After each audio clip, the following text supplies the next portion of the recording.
Hi, it's Toronto's real estate team at RE/MAX, and here is our July 2018 Toronto real estate market report. There have been some turnaround numbers for both sales and average selling price during the month of July. I'll comment more on that in this broadcast as we go through the market report. So let's review some of the Toronto Real Estate Board statistics and see what's happened. Sales were up 19% for July compared to last year, with 6,961 houses and condominiums changing hands in all the districts. This was the second lowest number of sales for the month since July 2010. Condo, townhouse, and high-rise suites took a significant 36.3% share of the market, with 2,537 units being sold. The July average sale price for all GTA homes came in at $782,129. This was a modest 4.9% increase from 1 year ago. Considering that May-June of 2017 was the turning point in last year's crazy market, if instead you compare 2018 with 2016, with an average of $710,500, this year's average was still up 10.1% in that 2-year period. The active listing inventory is one of the strongest indicators of how slow or fast the market has been moving. The inventory average for the month of July compared to historical numbers was up just 7.8%, but increased by just 5.2% from last year at this time. However, this is occurring selectively, with the central core Toronto neighbourhoods still doing very well, while the outer regions, Peel, York, and Durham, are not seeing the same level of activity.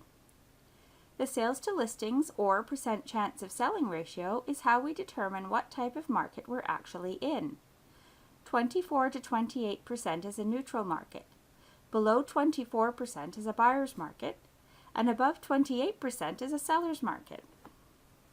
In July, that ratio finished at 35.3% compared to 31.3% last year. The GTA is now into a very moderate seller market territory, so sellers may need to adjust their expectations if they want to make a move. The days on market average for Toronto homes was 25 days, 4 days longer than in June. So let's look at what's happening in the downtown Toronto condominium market. West of Yonge and south of Bloor in the CO1 Treb District, the average sale price for July was $670,508. That average moved up 11.3% from the same time last year.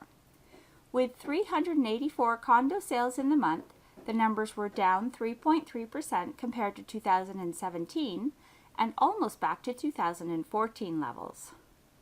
There were 591 active listings on the market in July, 15% fewer than last year, but still way down from the 977 suites available 2 years ago in July 2016.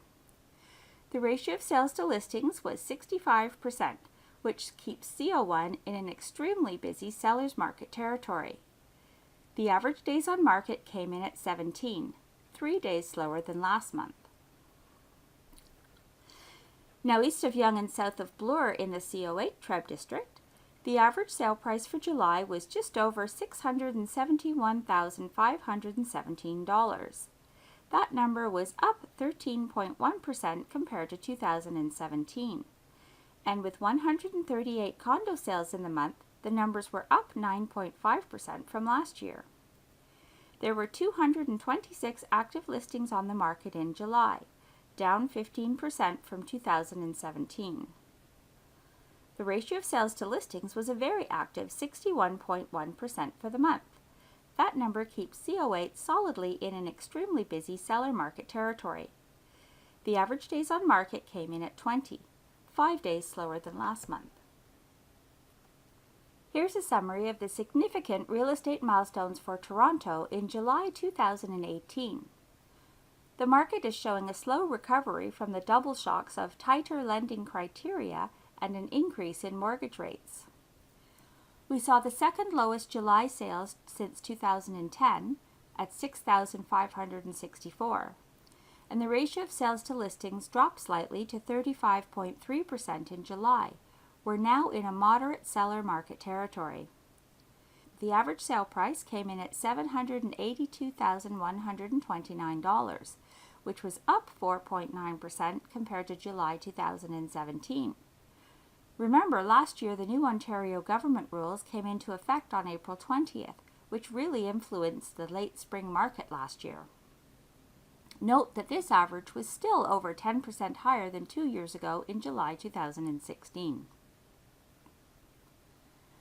Overall sales in the month were up 18.6% from 1 year ago, and the GTA real estate market overall averaged the days on market at 25, a more normal level for Toronto's summer months. Also, detached home sales in July 2018 with a purchase price over $2 million were down 60% from last year. It's noticeable that first-time buyer aspirations are now shifting to a condominium lifestyle. Condo sales took a 36.3% share of the total market. Downtown condo active listing numbers were lower in CO1 and CO8 by 15% from last year at this time, and the downtown condo days on market average was 17 to 20 days, significantly faster than the overall market. The ratio of sales to listings for condos downtown ranged between 65% in CO1 to 61% in CO8, indicating an extremely strong seller's market, close to double the GTA overall. Also, the average sale price for downtown condominium suites is up by roughly $70,000 from July 2017. Building on this higher demand due to better affordability, condo appreciation in the two main downtown markets averaged 11 to 13% year over year. Markets in York Region and other 905 neighborhoods have suffered the most from the market slowdown. York Region is now showing that they are in buyer market territory. Expect inventory and sales increases as we move towards the fall market. Buyers should watch for more opportunities to get the condo or house of their dreams. This month, we're looking at the stats for Toronto Real Estate Board sales and average price by home type in July. Sales of detached homes are up by big numbers in both the 416 and the 905 areas. Condo apartment sales grew moderately in the 416, but made a big 19% jump in the 905. Townhouse sales, on the other hand, grew big time in both districts. When you look at average detached house sale prices, the 416 is mildly positive, while the 905 is basically flat compared to 2017. Meanwhile, the condominium apartment sector all across the GTA is showing positive appreciation numbers, 9.2% in the 416 and 10.3% in the 905. And as you've heard just a minute ago, the downtown condo market south of Bloor is seeing annual appreciation numbers in the 11 to 13% range. More than ever, if you're a buyer or a seller, you'll need to pay attention to the peculiarities of the specific market, geographic and housing style, that you're considering when evaluating what to pay or what to list your home for. So what's a terrific way to make your first baby step into Toronto's real estate market and find out where those more affordable choices are? The best first step is to go on a market experience tour of condo or house neighborhoods with one of our team members. Leave your checkbook at home. What a tour is not intended to do is show you homes with the intention that you'd immediately buy one. What it is intended to do is give you an opportunity to get a clearer idea of what's available on the market in your favorite parts of the city and in your price range, without worrying about being pressured into having to make an immediate buying decision. Once you've had your tour, we want you to go back home and think about what you saw. You'll then be better able to set up a good home buying plan and make smart, educated decisions about where and when you want to be in your new home. You can sign up for your condo tour at marketexperiencetour.com and a tour of houses at dailytorontohometours.com. Remember to check back here in early September for our August 2018 Toronto Real Estate Market Report.